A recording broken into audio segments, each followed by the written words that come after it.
can you please tell me about your relationship? Well, all I can say, it was a marriage made in heaven.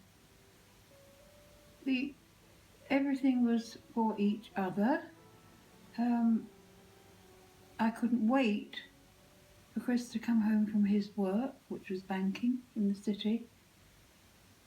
And I thought it was no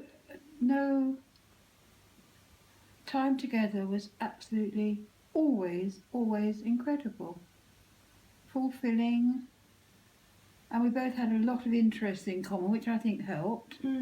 But I think more than that, basically, I think you have to find somebody. What you take into your marriage is the nice person, really. If they're not a nice person, that's what you'll get in your marriage.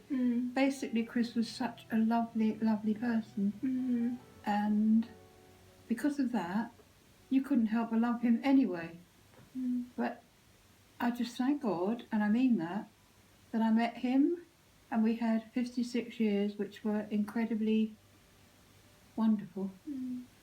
I had a friend who wrote me a little letter, and she said, I always love to come to your house and bathe in the warmth of your wonderful marriage. And I thought, how lovely. Yeah. But that's how it came across to other people. Yeah, he was my soulmate. But I think the most important thing is... How did you know that he was your soulmate? I just felt it.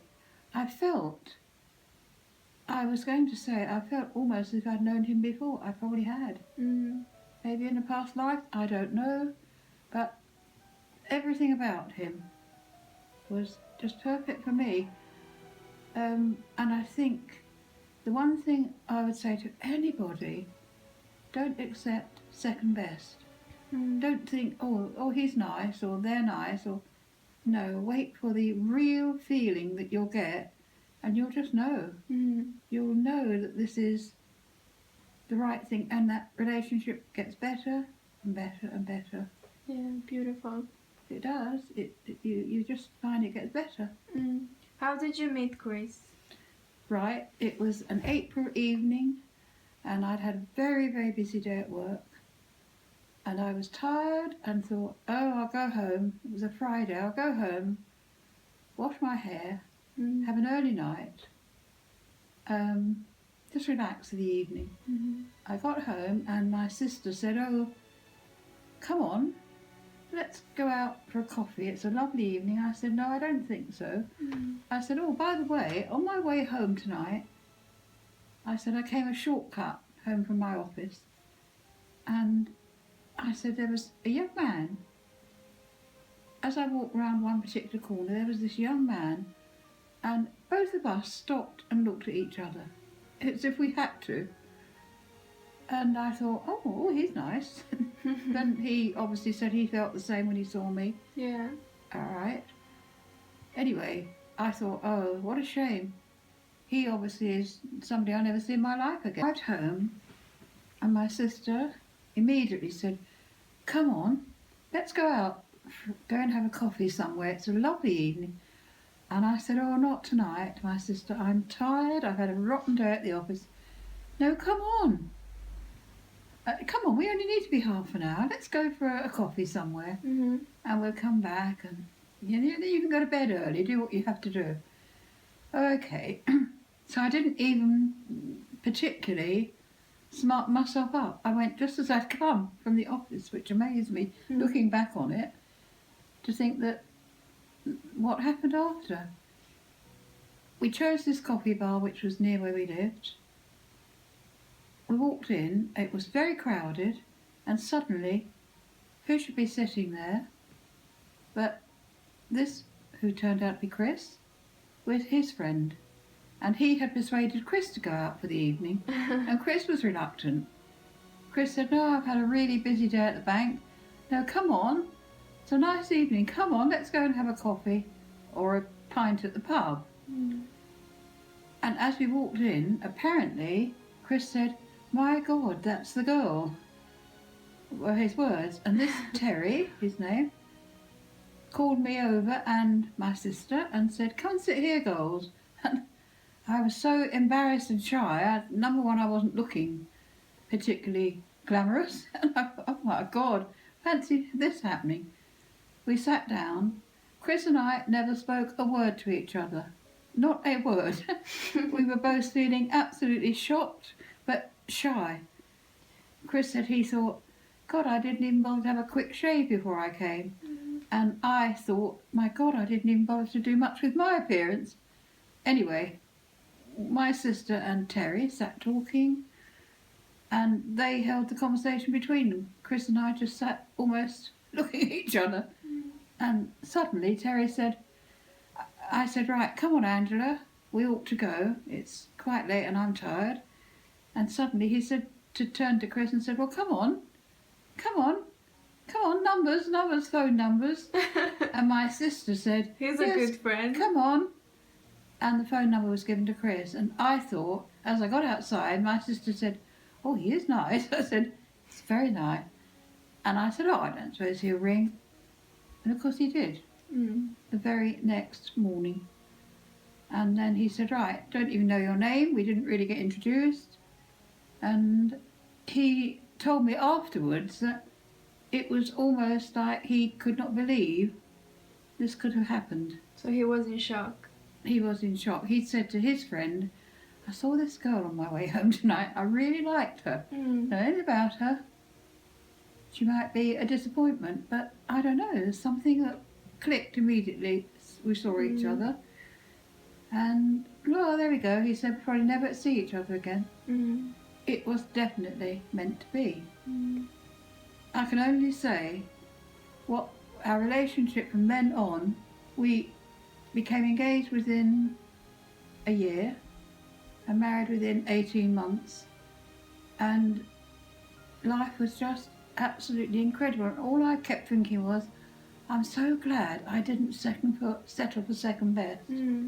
This was what I'd always looked for. And my parents would say, you know, you're not going to find a millionaire, you know. And I said, no, I know that. I'm not looking for a millionaire. I'll live in a shed if I'm happy with him, or one room. And my mother used to say to me, I think you're just very, very fussy. You're looking for something perfection. It doesn't exist. And I said, I just know inwardly that I will know when this person and I are right for each other. And and you knew. And I knew. And it never changed from the minute we met. And I was thrilled to bits when he very quickly said to me he felt there was something very, very special about our relationship that could go further. So what did you learn from your relationship with Chris all these years? That you must never, ever give up not looking, because you shouldn't look. I think if it's really meant to be, it will happen. Was there ever a time where you questioned, like, you waiting for the right person for you, or because of all the people telling you, you know, well, you're being fussy? And I never ever questioned. I knew deep within inside me, I used to know that unless it feels absolutely right, it's not for me. Yeah. I couldn't accept a second best kind of relationship. And there is no point in having one, right? Not at all. I just knew, and I used to think, okay, if I have to wait 10 years, I'll wait. I don't want to think, oh well, it's not going to come, it's not going to happen. How awful to be in a second best relationship. No good at all. Yeah. And I'm so pleased that I waited and waited. The worst thing for me, of course, is having lost my husband now. But I have to remind myself, some people never experience that deep love, which was really deep love. Yeah, a really priceless. deep love. More than a love, a friendship. I knew I could trust, rely on him. Whatever happened in my life, I knew he would be there and I would be there for him. Yeah, beautiful. And the part of me that thanks God above that, okay, I wouldn't want Chris to have had the pain that I have experienced. I'd rather carry it because Losing him. losing him was so terrible. But I thank God I'm carrying the pain, because he always used to say to me, his nickname for me was Trishy. He used to say, Trishy, you are my life. And I knew I was, and I used to say to him, well, you're mine, Chrissy. Called him Chrissy. Yeah, you're mine. And he used to say, yes, yeah. So, you know, I wouldn't want him. I can only be very, very grateful and still say, never accept there's somebody out there, for anybody, that's the right person that will so fulfill your life. Exactly. Yeah. So wait. What's the best moment that you have experienced with Chris? Like with him? Yeah, like let's say one moment that you would say. Well, I think when he proposed, which I didn't expect, I didn't somehow, I kept thinking, you know, we were both, he was studying and I used to think, no, wait a minute. And also, Chris came from a very well-off background and I didn't. I came from a very ordinary, humble home. And I thought, there'll never come a time when and after about 3 or 4 months, I thought, yes, I know he always said he loved me deeply. I'm sure he did. But a part of me thought, yeah, but is he going to give up his parents, his mother didn't want the marriage to take place. We were told that.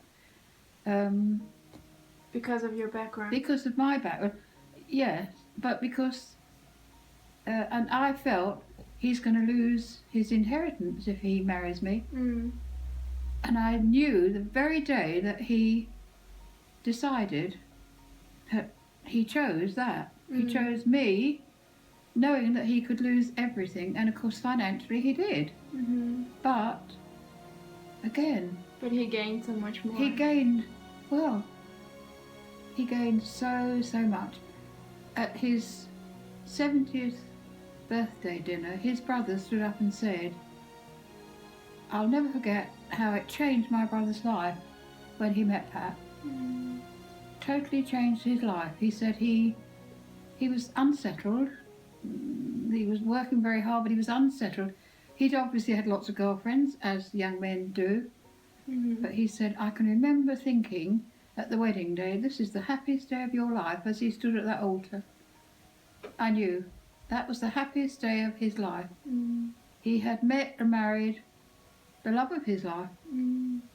Beautiful. So I would never, ever, ever, I would say to anybody, any nieces, any friends, don't settle for second best. Wait for the real thing.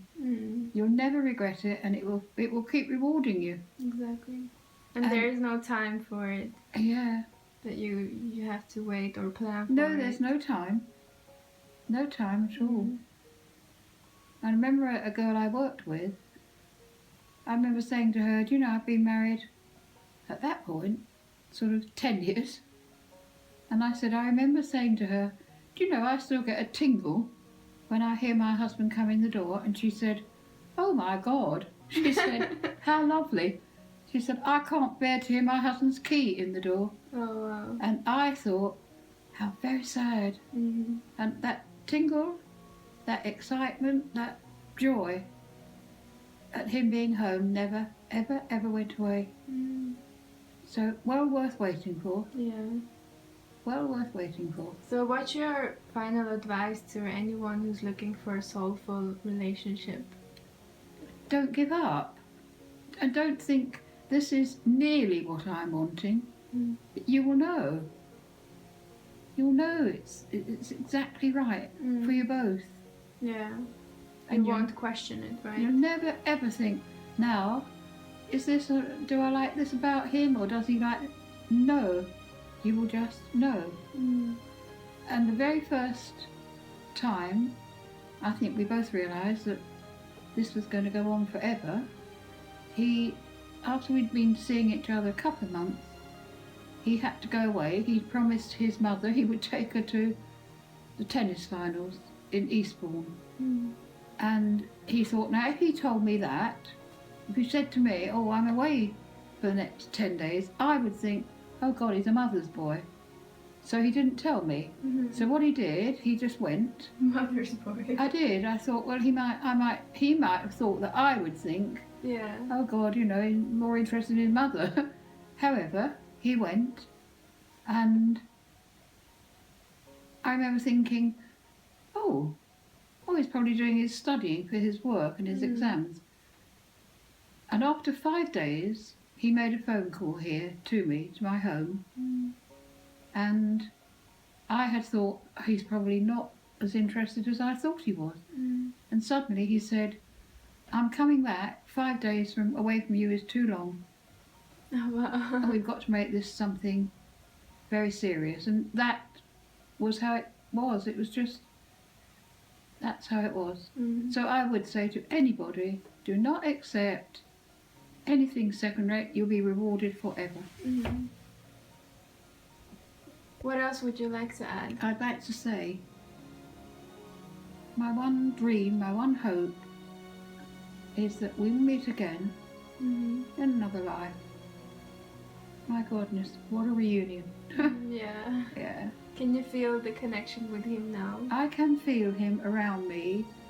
I miss him terribly.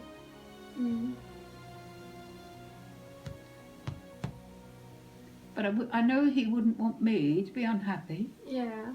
as I wouldn't want him to be.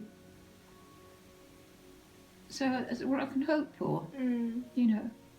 And all these years you had such a beautiful love. It was such an incredible love. Yeah. So incredible. Yeah. Is that one day Chris and I will meet again. And I just feel that that's the only thing, if you like, I can wait and hope for. And I just feel, my goodness me, what a reunion. What an absolute reunion. I feel him around me all the time, but if I could have him here with me, oh, what a dream. But we will meet again. We will meet again. Yeah. Thank you.